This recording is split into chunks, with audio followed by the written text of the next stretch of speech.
Obrigada, pastor. Glória a Deus. Quem está animado aí para receber a sempre viva semente da palavra de Deus? Eita glória, quem é da sede sabe, essa é a frase do pastor Márcio Valadão, quando ele dizia: esta é a minha Bíblia, eu sou o que ela diz que eu sou, eu tenho o que ela diz que eu tenho, eu posso fazer o que ela diz que eu posso fazer. O culto já começava até diferente, quando ele levantava a sua espada, e toda a igreja levantava e declarava também, glória a Deus. Filhos, começamos esse mês uma série dos profetas menores. E para você que não sabe, profeta menor não é pela importância que ele teve ou que ele tem no reino de Deus, mas sim pelo tamanho do livro que ficou aqui como legado para mim e para você. Nós temos 12 profetas menores, e nem sempre eles são os primeiros que a gente lê na Bíblia, sim ou não? Não é, a gente lê o Novo Testamento, a gente lê Gênesis, a gente lê os profetas maiores, mas os menores às vezes a gente dá uma puladinha, né? Aí eu falei assim, vamos levar então uma série para que a igreja cresça no conhecimento da palavra de Deus, e que a palavra de Deus faça-os crescer no conhecimento do próprio Deus. Como esses profetas, queridos, têm a nos ensinar. Hoje pela manhã nós falamos de Ageu, né? E ali então nós trouxemos essa mensagem, mas agora à noite é Obadias. De manhã nós vimos as barreiras. Ageu mostra as barreiras, por que o povo não conseguiu cumprir o propósito que Deus entregou para eles. Mas agora à noite nós vamos ver um povo chamado Edom. E nós vamos ver como que o orgulho, como que a altivez, a soberba destruiu esse povo. Como que esse povo chegou à extinção devido ao seu orgulho. Então abre comigo a sua Bíblia, lá em Obadias. Esse é o menor livro dos profetas menores, queridos. Ele só tem um capítulo, 21 versículos. Nós vamos começar com os versículos 1 e 2. E depois a gente lê outros. Posso ir? Estou na versão NVI. Diz assim: visão de Obadias, assim diz o soberano, o Senhor, a respeito de Edom. Nós ouvimos uma mensagem do Senhor. Um mensageiro foi enviado às nações para dizer: levantem-se, vamos atacar Edom. Veja, eu tornarei você pequeno entre as nações. Será completamente desprezado. Vamos orar. Senhor, essa é a tua palavra, Senhor. Uma palavra que há tantos anos atrás o Senhor enviou para esse povo. Mas como a tua Bíblia, Senhor, é sempre eterna, que essas palavras venham nos ensinar nessa noite. E que nós possamos, através, ó Pai, do erro desse povo, não cometer os mesmos erros. Tem misericórdia, Senhor, de nós. Nos dá sabedoria, Senhor, nas nossas decisões, nas nossas escolhas. Senhor, eu quero colocar o coração de cada um de nós aqui nesta noite. Que o Senhor, ó Pai, que esquadrinha mentes e corações, já venha nos limpar de todo orgulho, de toda soberba, de toda altivez que algum de nós possa carregar e talvez até inconscientemente o carregue. Então, Senhor, que esses pecados jamais nos afaste do Senhor. Espírito Santo, tenha misericórdia da minha vida. Entregar a mensagem, Senhor, de profetas nunca foi e nunca será uma tarefa fácil. Que o Senhor me capacite a, com clareza, com graça e amor, transmitir a tua palavra ao teu rebanho, Senhor. Em nome de Jesus. Amém. Filhos, então o primeiro versículo diz que é uma visão a respeito de um povo, e esse povo então eram os edomitas. Mas para que eu e você entendamos essa mensagem, por que o Senhor levantou um profeta para falar a esse povo? Por que Deus levantou um profeta para falar a essa nação? E por que essa mensagem ainda é pertinente para mim e para você? E você vai ver que ela é mais atual do que eu e você pensamos.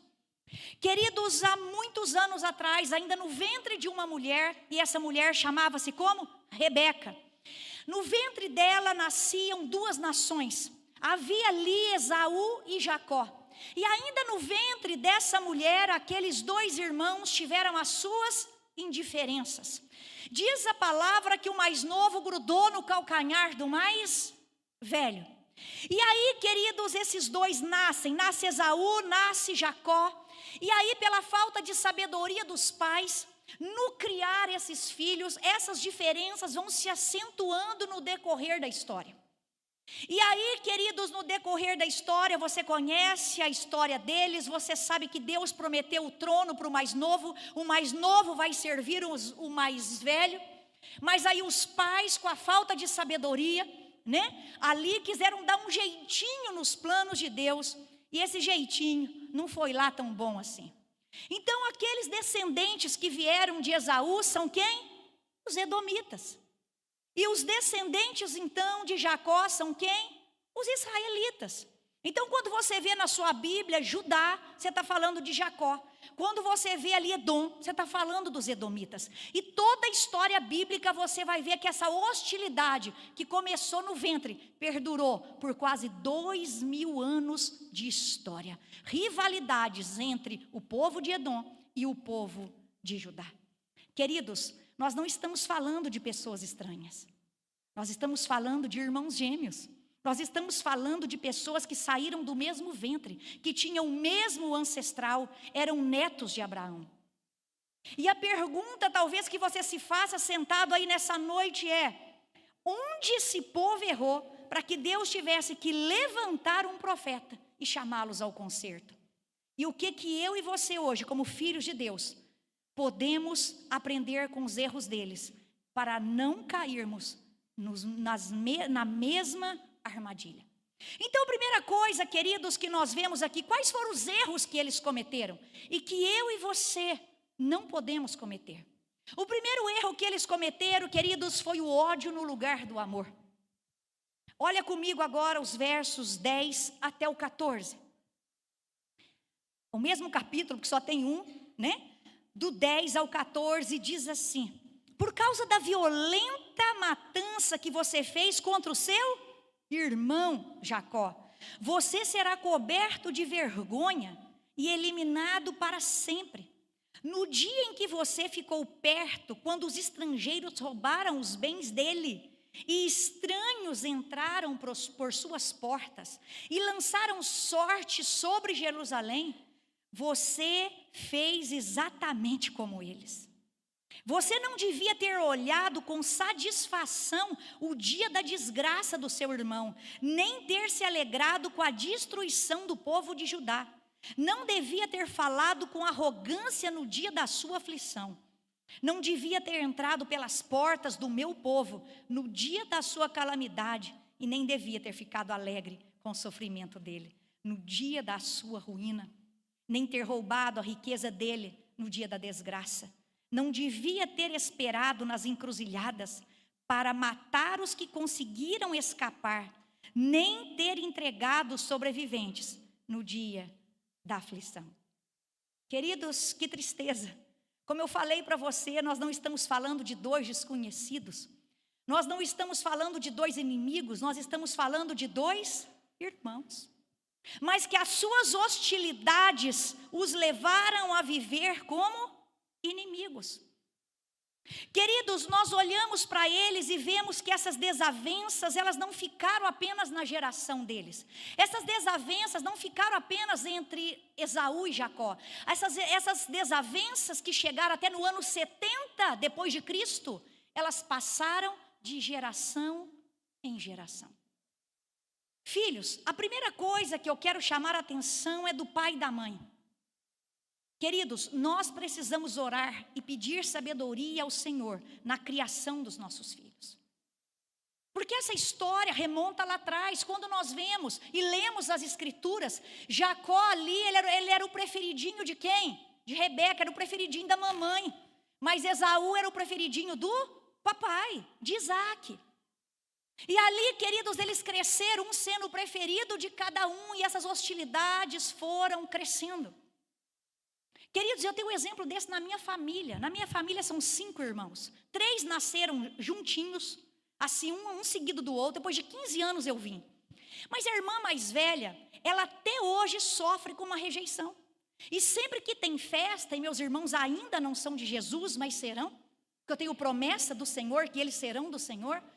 Aí bebe, queridos, essa minha irmã sempre se rebela contra a que nasceu depois dela, porque você é a queridinha da família, porque você é a preferida, porque isso veio lá de trás. Porque diz que o meu avô sempre brincava mais com a irmã que nasceu depois dela, sempre dava brinquedos para a irmã que nasceu após ela. Então, queridos, às vezes essas indiferenças, elas nascem na família, às vezes elas são acentuadas dentro da própria família. Mas outra coisa que nós precisamos, e agora já envolve marido e mulher, e agora já envolve irmão com irmão, nós precisamos orar e pedir sabedoria para o Senhor em como nós passamos para o outro algo que está no nosso coração. Porque nós podemos colocar no coração do outro aquilo que está no nosso. Às vezes, queridos, você gera no coração de um irmão um sentimento que está no seu, o quê? Coração. Eu vou te dar um exemplo. Marido e mulher. A mulher briga com o marido. Aí ela vai lá, eu sei porque a minha irmã faz isso. A outra, né? Aí, queridos, ela liga para nós e fala assim, porque o Henrique fez isso, fez aquilo e fez aquilo comigo. Depois eles ficam bem, mas quem que fica chateado com o marido? A família. Queridos, nós precisamos ter sabedoria, porque senão sem querer você joga a sua esposa contra a sua família, você joga o seu esposo contra a sua família, você gera no coração do outro algo que está no seu. E assim foi essa geração. Você sabe que os irmãos voltaram a se reconciliar, mas nunca foram unidos. Os filhos viram, os netos viram, os bisnetos viram, e isso passou de geração a geração, e essa hostilidade só acabou quando o povo foi extinto. Queridos, nós olhamos para essa história e nós vemos que a melhor solução para que eu e você resolvamos conflitos, é o que Paulo registrou lá em Efésios: não deixe a ira se pôr enquanto houver o sol. Não se ponha o sol sobre a sua ira.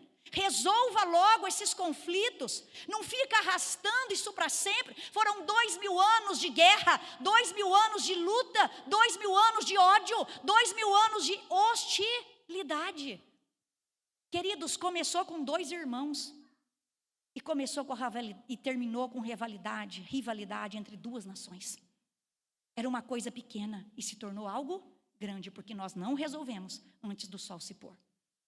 Efésios vai dizer para nós, Paulo nesse capítulo ele continua, queridos, como que você vai resolver isso? Já que eu não posso deixar ali o sol se pôr sobre a minha ira, como é que eu vou resolver? Sendo misericordioso, sendo benigno. Efésios 4:32, coloca para mim, Claudinha, por favor. Sede benignos uns para com os outros, sede misericordiosos, perdoando-vos uns aos outros. Jesus mesmo chegou para mim e para você e nos deu um mandamento. Qual foi? Filho, amai-vos uns aos outros. Queridos, isso aqui é o oposto daquele que Jesus pediu para nós. Jesus pediu que nós amássemos uns aos outros, e esse povo cultivou ódio por adentrar os anos. Isso percorreu a história. O ódio percorreu a história. Queridos, isso é tão triste, porque o Senhor fala assim: você deveria ter socorrido o seu irmão no dia de angústia, mas ao invés de ficar do lado do seu irmão no dia da angústia, você ficou do lado do inimigo. Você se juntou ao inimigo para poder ajudar a derrotar o seu irmão.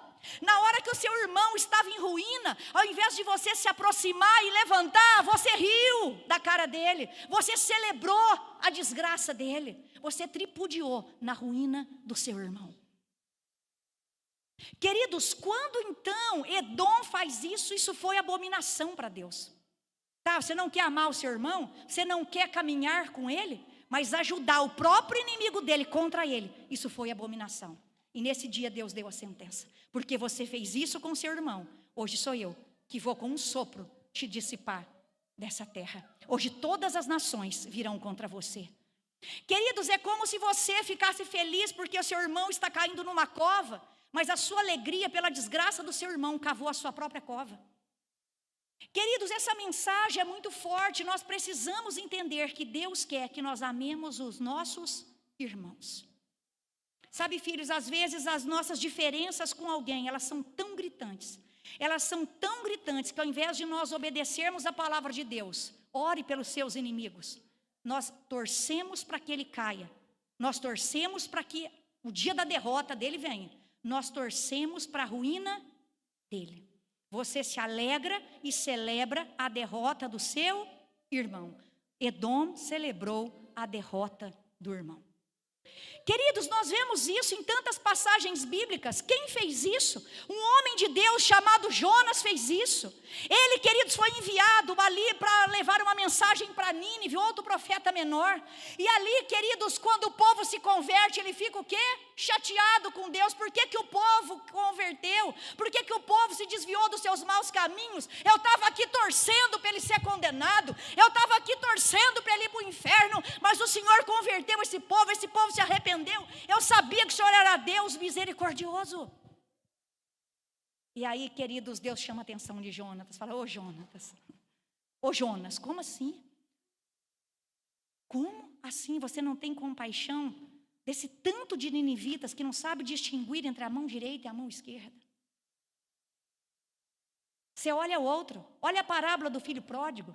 O filho pródigo vai, faz o que quer da sua vida. Pede herança para o pai, vai gastar a herança do pai, longe do pai, com recursos do pai. E o outro irmão mais velho fica em casa.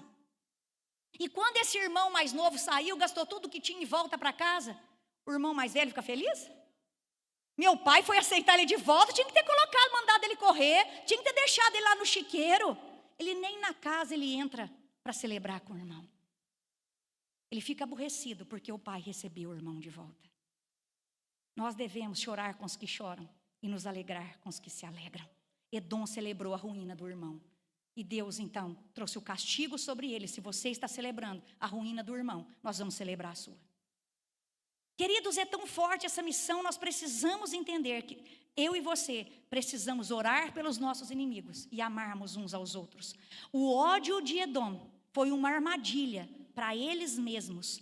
O ódio deles contra Judá não levou Judá à extinção, levou eles próprios à extinção.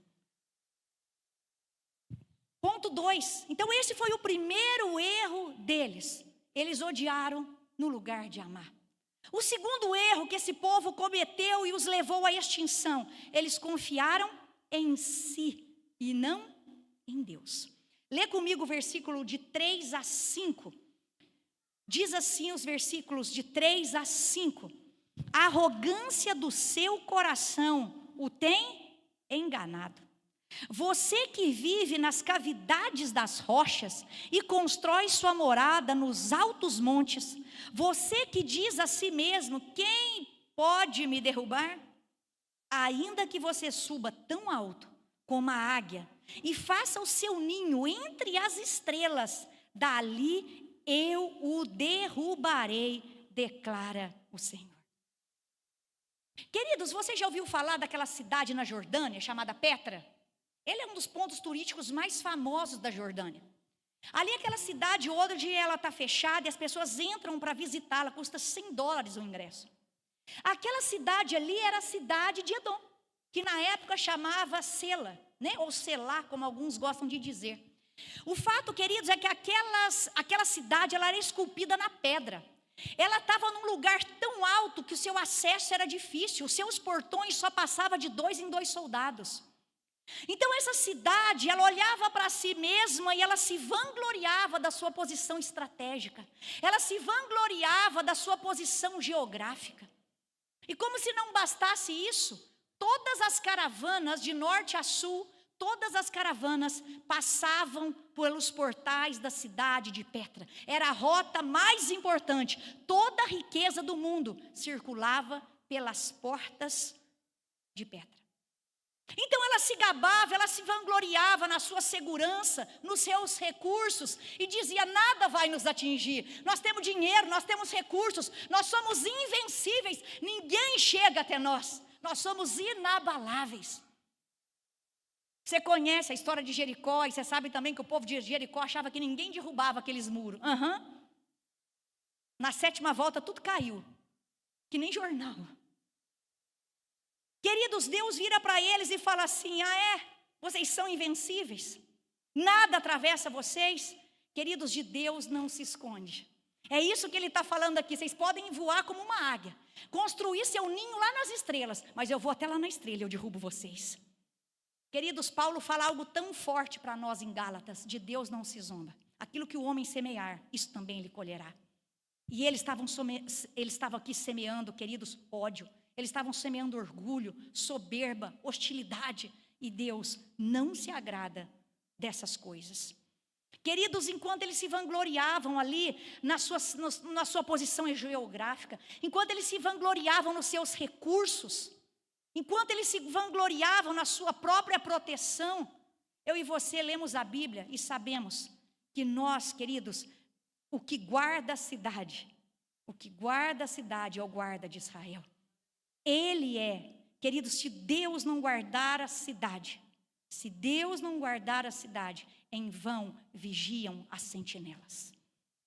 Eu e você precisamos guardar essa verdade. Eu posso estar cercado de muitos soldados, eu posso estar cercado e protegido por uma muralha fortificada, mas se Deus não guardar essa muralha, se Deus não guardar a sua vida, em vão, tudo isso que eu e você construímos como proteção, nada disso nós vamos aproveitar. Queridos, é tão interessante, o Salmo 127 fala isso, o Salmo 20 fala que uns confiam em cavalos, outros confiam em carro, mas nós que somos o povo de Deus, nós confiamos no nome do Senhor, o nosso Deus. A nossa confiança não está nessas riquezas, a nossa confiança não está nesses muros, nessas fortalezas, a nossa confiança, a confiança do povo de Deus está no guarda de Israel, que não dorme nem dormita dia e noite. É Ele que te protege, é Ele que te sustenta, é Ele que é teu socorro bem presente. Ele é a tua rocha. Não são as pedras esculpidas que protegiam aquela cidade. Queridos, um dos livros que eu li dos profetas menores tem a seguinte frase, eu amei, eu adorei ela para você. Eu adorei e anotei ela aqui para você. Diz assim: não há seguro contra o juízo divino. Por que o autor está dizendo isso? Porque ninguém consegue se esconder do juízo divino. Uma hora ele vai chegar. Ele pode chegar, queridos, agora, em parte ele chega agora. Mas naquele dia, no dia do Senhor, ele vai chegar completamente. Ninguém foge do juízo do Senhor. Queridos, quando Paulo fala que de Deus não se zomba, é exatamente isso que ele está querendo dizer. Você pode zombar agora, você pode se dar bem com algumas pessoas, mas Deus, que é aquele que é justo, e a sua justiça exige a punição do pecado, Ele fará justiça naquele dia. Queridos, quando você olha para a história, as pessoas que zombaram de Deus se deram bem? Não. Você olha para John Lennon diz que ele era mais famoso que Jesus, tomou um tiro. O Titanic falou que ninguém derrubava ele, bateu no iceberg. E assim, tantos outros exemplos que nós conhecemos na história de Deus não se zomba e continua impune. Aquilo que o homem semear, isso também ele ceifará. Por isso eu e você não podemos confiar em fama, não podemos confiar, queridos, em riquezas, porque tudo isso passa. A nossa confiança precisa estar no Rei dos Reis, no Senhor dos Exércitos, precisa estar no grande eu sou, precisa estar em Deus. Esse foi o segundo erro deles, confiar naquilo que é passageiro, confiar naquilo que não dá segurança alguma. Porque se Deus fizer assim, tudo desmorona. Mas o terceiro erro deles, queridos, foi a soberba no lugar da humildade. Então eles odiaram no lugar de amar. Aí agora aqui, queridos, eles vão colocar a soberba no lugar da humildade. Só que você conhece a Bíblia, e é um versículo tão famoso, a Bíblia diz que o Senhor exalta quem? Os humildes, mas os soberbos Ele abate. Ou em outras palavras, a soberba precede a ruína. Queridos, olha o verso 3 comigo. Olha o verso 3, diz assim: a arrogância do seu coração. Em outras Bíblias diz a soberba do seu coração.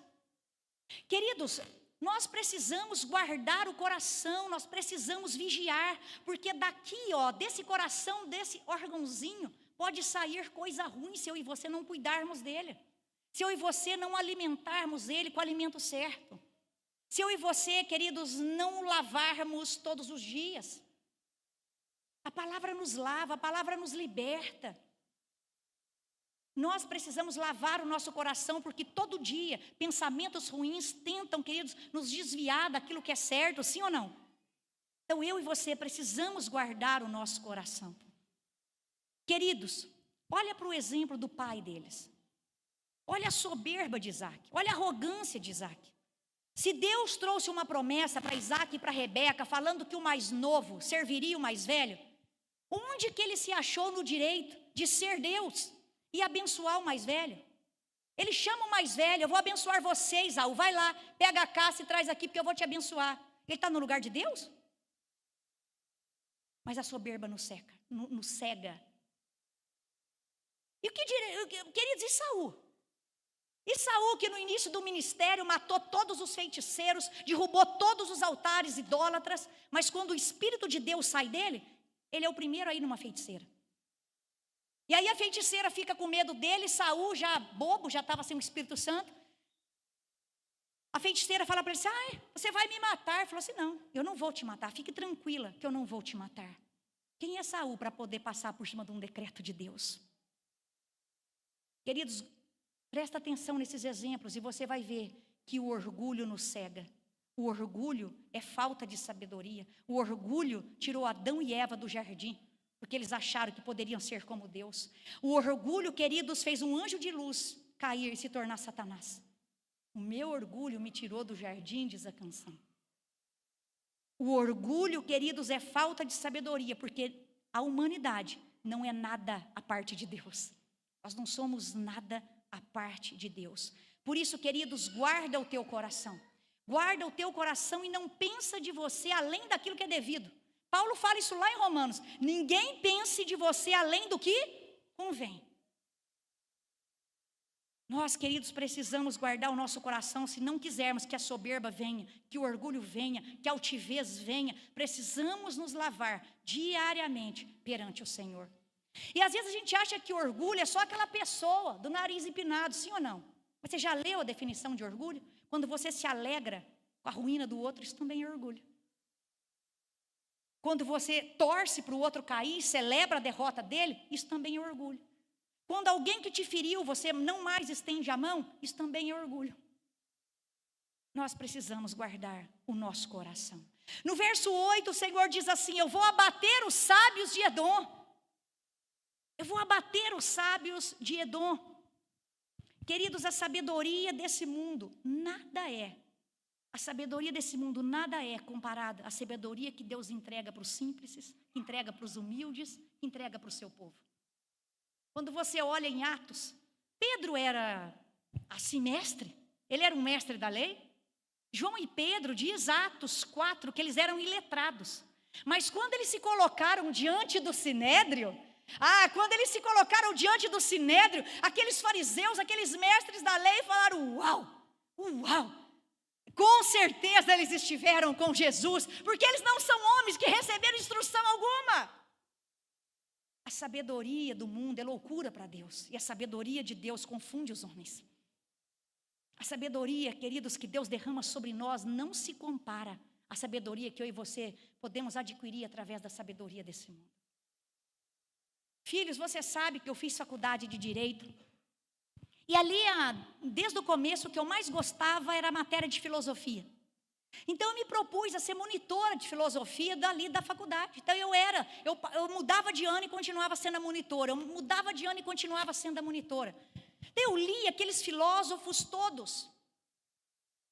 E aí, queridos, eu sempre li aquela famosa frase de Sócrates, mas ela parecia para mim tão vazia, mas eu falava porque parecia bonito. Só sei que nada sei. Eu só fui aprender o verdadeiro significado dessa palavra quando eu conheci as Escrituras, quando eu tive contato com o Evangelho. Aí eu vi que eu só sei que nada sei.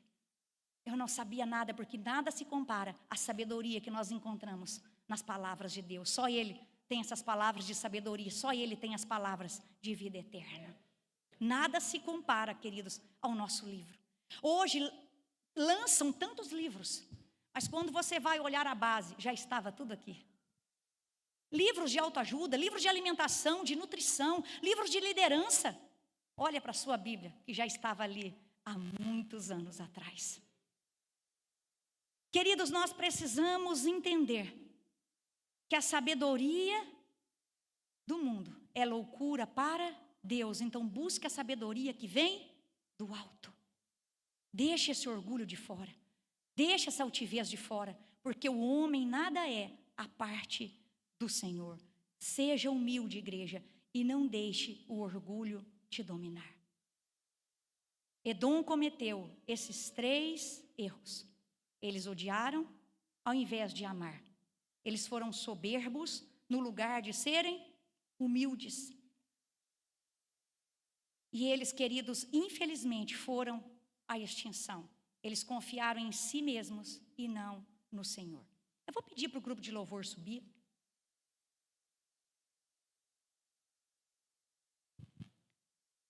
Eu quero, queridos, que neste momento você possa abrir o seu coração perante o Senhor. Que você possa refletir nesses 3 erros que Edom cometeu. Olhe para a história desse povo. O que os edomitas fizeram? Queridos, Edom caiu porque se recusou a amar. Que tristeza. Edom caiu porque não aprendeu a perdoar. E nem ao menos tratar com fraternidade o seu irmão. Nem ao menos fraternidade com o seu irmão. Eles foram arrogantes, eles foram orgulhosos e confiaram apenas em si mesmos. Aí você fala assim, pastora, mas Israel errou tantas vezes. Mas a disciplina veio para Israel. Por isso eles ficaram 70 anos no cativeiro. A disciplina veio para Edom. A disciplina veio tanto para edomitas quanto para israelitas. A diferença está em como você vai comportar durante essa disciplina. O povo de Deus se arrependeu. E quando você olha a história, várias vezes o povo errou, mas ele se arrependia. E Deus sempre dava uma segunda chance para o seu povo. Queridos, o que eu e você precisamos sair daqui nesta noite com tanto entendimento é que apesar de Deus nos disciplinar, Ele continua a nos amar. Você, pai, quando disciplina um filho, não continua a amar seu filho? Deus, pelo fato de nos disciplinar, não deixa de nos amar. E Ele nos disciplina exatamente porque nos ama e quer endireitar os nossos caminhos, quer endireitar as nossas veredas. E aí, queridos, Ele traz aqui uma promessa. No verso 17, Ele diz assim: mas depois que Ele traz o juízo a esse povo, e esse povo vai ser extinto, Ele fala para esse povo: você riu dos seus irmãos, pois eu vou exaltar os seus irmãos. E aí vem o verso 17: mas no monte Sião, Sião aqui se traduz como igreja, no monte Sião estarão os que escaparam, ele será santo, e a descendência de Jacó possuirá a sua herança. Existe uma promessa, filhos, para mim e para você. Mas não vamos deixar que o orgulho nos tire dessa promessa, de herdarmos essas promessas. Não deixe que o orgulho, nem que a soberba te tire desse dia tão glorioso, quando Ele voltará e arrebatará a sua igreja, para estar eternamente com Ele. Essa é a tua oportunidade nessa noite. Se você encontrou, se você está confiando mais em você do que no Senhor, se você tem odiado mais do que amado, e se você, queridos, tem deixado o orgulho te dominar, quebrante-se agora na presença do Senhor, queridos. Deixe Ele te limpar, para que Ele comece tudo de novo. E para que você, queridos, receba cada uma das promessas que tem para você. Não apenas receber, mas para que você possa viver cada uma dessas promessas em nome de Jesus.